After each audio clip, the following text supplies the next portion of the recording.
Northwest this morning. The internet is changing the way we buy and sell our homes, especially for millennials. Here to share how we can all make the most of the online trend, we welcome real estate broker Louise Phillips Forbes. Good to have you with us. Thank you, Helen. So how has technology changed the way we buy and sell our homes? Technology has completely revolutionized how we do everything, but particularly buying and selling your home. You know, for myself as an agent, we got away from our desk with our smartphones, giving us the ability to be out in the field. And today we have the 88% of our market is really buying and researching their real estate online. And many are buying them sight unseen because of what we have now with digital. Yeah, we can see from our homes what they look like without going there in person. And that experiential experience with the visual tools of video tours, drones to be able to see what's happening in the neighborhood. And we also have new technology that we're about to launch in Manhattan with my company, Halstead Property. They have what is called dollhouse view technology, where you at the touch of a finger can have a 360-degree room-by-room virtual experience. Wow, that is awesome. Now, millennials are the biggest home buyers right now, right? Yes, they are dominating our first-time market. What are they buying?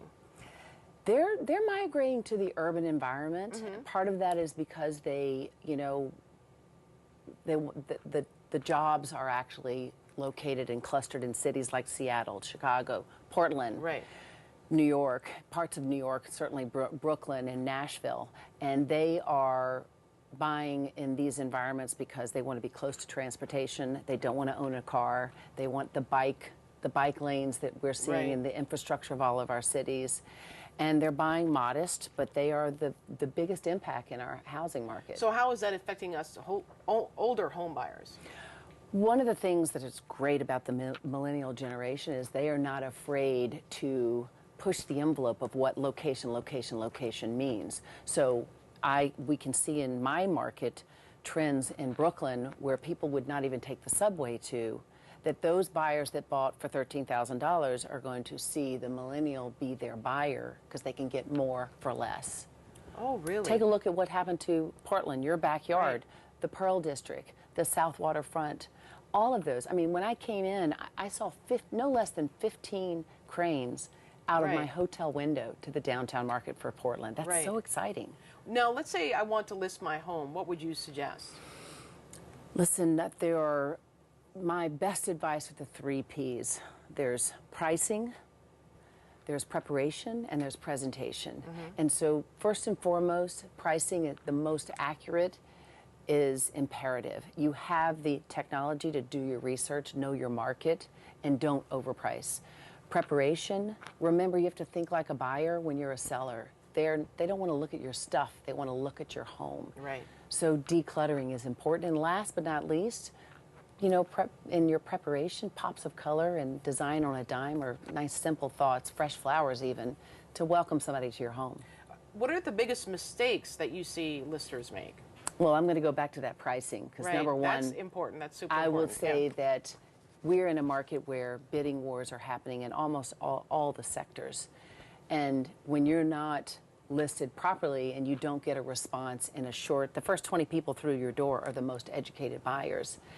And then people often start to feel like they're chasing the market because they priced here and the efficiency of the market isn't there. And the other biggest mistake from my experience has been people thinking when they're selling their homes that they should renovate to sell. And 99% of the time, I always say renovate for yourself if you're going to stay there.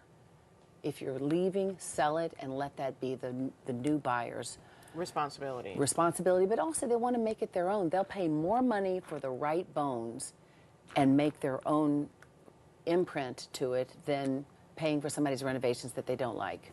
So any tips when it comes to the digital age for buying and selling? So what we should keep in mind online?